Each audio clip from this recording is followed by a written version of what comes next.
Shalom bien-aimés dans le Seigneur. J'ai un message pour le corps de Christ de notre génération. Écoutez, quand vous venez à l'église là, ne venez pas dans le but de venir vous faire voir par les hommes.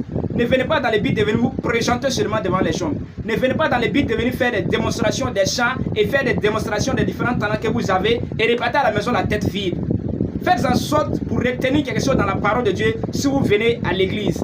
La parole de Dieu là, ce n'est pas à négliger. Tous les différents dons que vous voyez, les différents dons spirituels que vous voyez, c'est la parole de Dieu qui a engendré tout. Comme la prophétie, les paroles en langue, le discernement des esprits, la parole de sagesse, la parole de connaissance, les différents dons spirituels, c'est la parole de Dieu qui a engendré tout. Donc si tu veux être un vrai chanteur, il faut méditer la parole de Dieu. C'est la parole de Dieu qui est la base. En plus, il n'existe pas de chrétiens sans la parole de Dieu. Il n'existe pas de ministère sans la parole de Dieu. C'est la parole de Dieu qui peut faire de toi un chrétien de qualité, qui peut faire de toi un chanteur de qualité, qui peut faire de toi un vrai chrétien. Car sans la parole de Dieu, il n'existe pas de ministère, il n'existe pas du christianisme, il n'existe pas de chrétien sans la parole de Dieu. Si tu refuses de vivre selon la parole de Dieu, tu serais quel genre de chrétien? Un chrétien modifié, un chrétien fabriqué. Vous voyez? Donc, dans la génération que nous sommes, il faudra qu'on revienne à la parole. Revenons à la parole. Pasteur, évangéliste, qui que vous êtes, revenez à la parole. Revenez à la parole.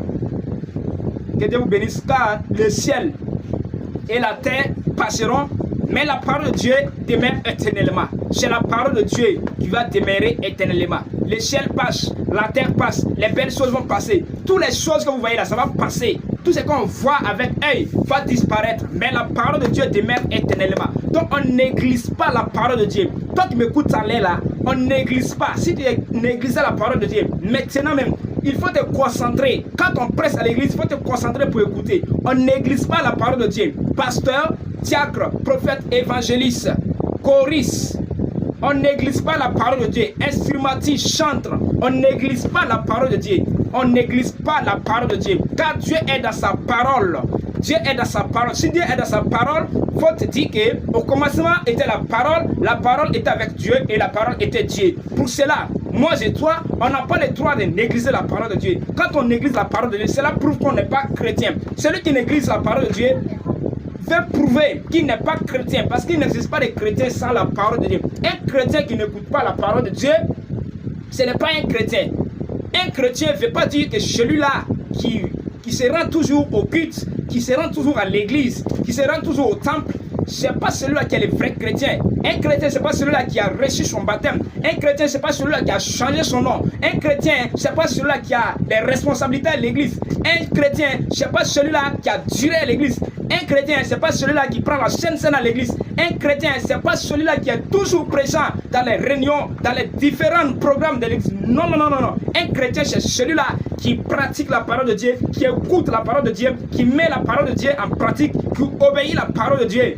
C'est celui-là, on dit le vrai chrétien. Un chrétien, c'est celui-là qui a changé sa vie, qui a abandonné la mauvaise vie pour revêtir la nouvelle vie en Jésus-Christ. C'est celui-là, on dit le vrai chrétien. Donc le vrai chrétien écoute la parole de Dieu. Le vrai chrétien néglige pas la parole de Dieu. Le vrai chrétien, quand on presse, il écoute la parole de Dieu pour que la parole de Dieu le transforme. Si vous grandissez sans la parole de Dieu, vous serez autre chose. Vous allez servir le diable malgré que vous venez à l'église. Mais un chrétien qui vit avec la parole de Dieu serait un chrétien qui va obéir l'Éternel. Serait un chrétien qui pourrait servir le Seigneur. David a dit: je serre ta parole dans mon cœur afin de ne pas pécher contre toi.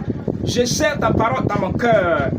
Si toi tu m'écoutes là, tu serres la parole de Dieu où? Je serre la parole de Dieu dans mon cœur afin de ne pas pécher contre le Seigneur. Donc toi tu es chrétien, tu veux être agréable, tu veux marcher avec Dieu.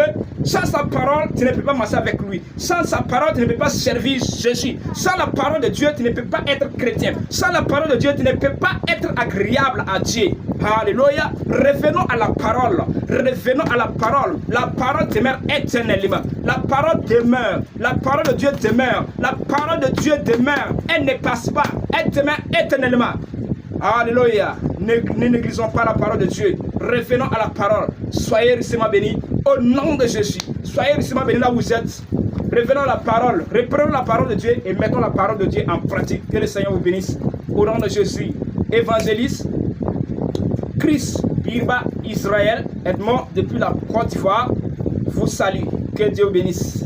On a la prochaine. Soyez richement bénis.